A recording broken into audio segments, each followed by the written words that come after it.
everyone. So this is the third part of photosynthesis. In the previous two parts, we have already discussed about the basics and also the photosynthetic apparatus. And in this video, we'll be discussing about the red drop and the immersion enhancement effect. And following that, we'll be dealing with the photosystems. So let us first of all understand that what is red drop and the immersion enhancement effect. Before starting the topic, we need to understand about what is quantum requirement and what is quantum yield, because these two points will be useful for the better understanding of the topic. So first of all, what is quantum requirement? So quantum requirement is the number of photons or the quanta that is required to release one molecule of oxygen in photosynthesis. When we discussed the basics in the first part, we understood that oxygen was being released in the process. So, the number of photons required to release one molecule is known as the quantum requirement. And talking about the quantum yield, it is the number of oxygen molecules released per photon of light.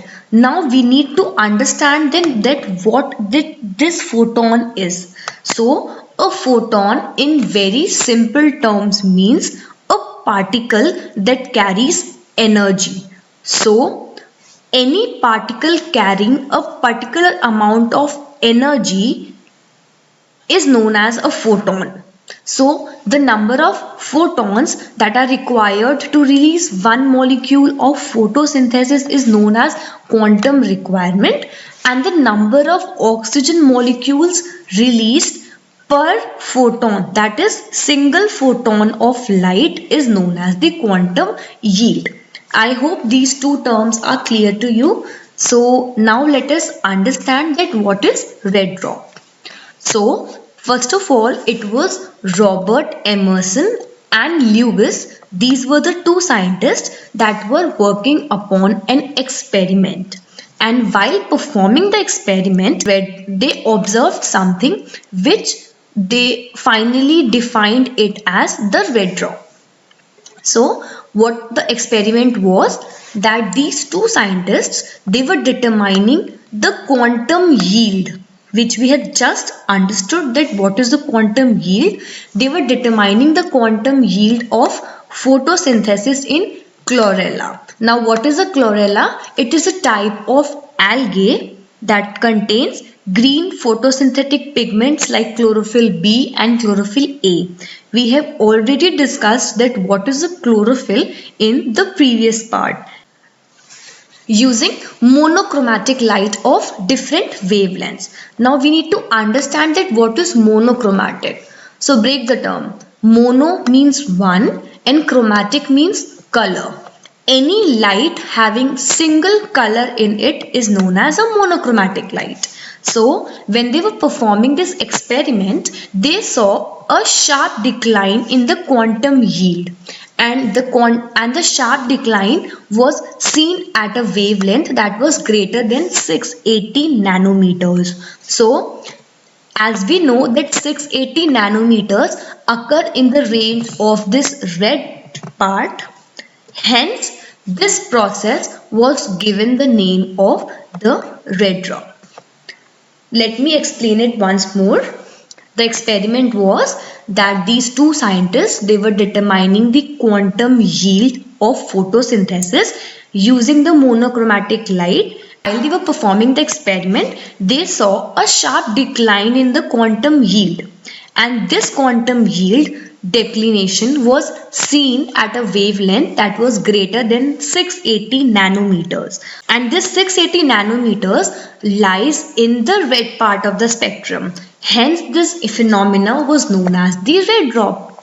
So let us look at this graph. So if we observe this graph carefully, so the drop can be seen from this point, and this point lies in the 680 nanometers wavelength region. Hence this drop was known as the red drop effect. So now let us understand about the Emerson enhancement effect.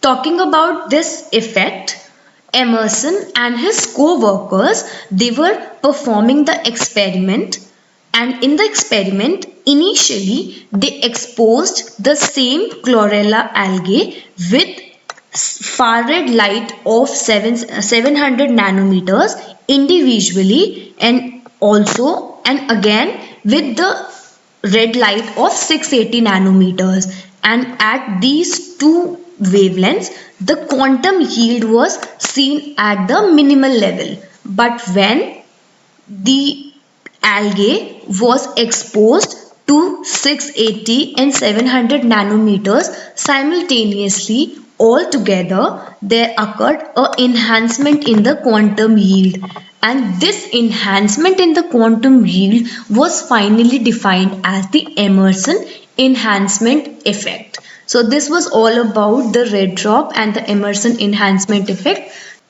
So now let us look at the result which we obtained from the two phenomena that we just studied. So the first one was that chlorella, when treated with a wavelength in the range of 680 to 700, the maximum quantum yield was obtained. And the second most important observation was that there are two photosystems present which helps in the photosynthesis. The first one is the PS1, that is photosystem 1, which work at the wavelength of 700 nanometers, and the second one is the PS2, which works at the 680 nanometers wavelength of light. So with this we are done with the topic of red drop and Emerson enhancement. Now let us understand about the photosystems. So we have just understood that the presence of the photosystems was suggested by the two effects we just understood. The other important point is that photosystems play a major role in photosynthesis. What role does they play? We'll understand about it in the next video. And the next point is that these are a group of the photosynthetic pigments. Each photosystem contains two main components. The first one is the central core complex and the second one is the light harvesting complex. The central core complex contains the reaction centers and the light harvesting complex contains these antenna pigments. I have star marked with CSIR net here because this question have been asked previously in the paper regarding where the antenna pigments are present, and the answer was light harvesting complex. So this makes this topic very important. So now let us look at the photosystem 1 in detail. The first point is that the photosystem 1 is relatively very weakly fluorescent. We are calling it relative in comparison to the photosystem 2 that we will study in the next slide. And also photosystem 1 contains chlorophyll B and chlorophyll A, absorbs the wavelength of 700 nanometers of light, and it contains 18 subunits, and it has two main proteins, that is PSA-A and the second one is PSA-B. The molecular mass of both of the proteins is about 66 to 70 kilodalton. So now let us look at the photosystem 2. The photosystem 2 is strongly fluorescent, the first important point. The next point is that it contains chlorophyll A and chlorophyll B. It absorbs the wavelength of 680 nanometers, and the proteins in photosystem 2 are D1 and D2. This question have also been asked previously in the CSIR, that D1 protein is found in which photosystems. So this also makes this topic very important. So these are large membrane proteins and they are localized in the stacked region of the thylakoid. Now what is a thylakoid? We have learnt about it in the previous video. So if you have not yet watched the previous parts, I would suggest to please watch the other two parts as well for a better and a clear understanding of the topic. So with this, we are done with the topic of red drop and also the photo systems. I hope you liked the video. So with this, we are done with the topics, that is the red drop and immersion enhancement effect, and also important information regarding the photo systems. And I hope these topics are very much clear to you. And if you like this video, please do like, share and subscribe to my channel. And if you have any doubt or any question regarding the topic we just discussed, please do let me know in the comment sections below. And I'll be coming up with the next part very soon. So thank you so much for watching. Till then, keep learning.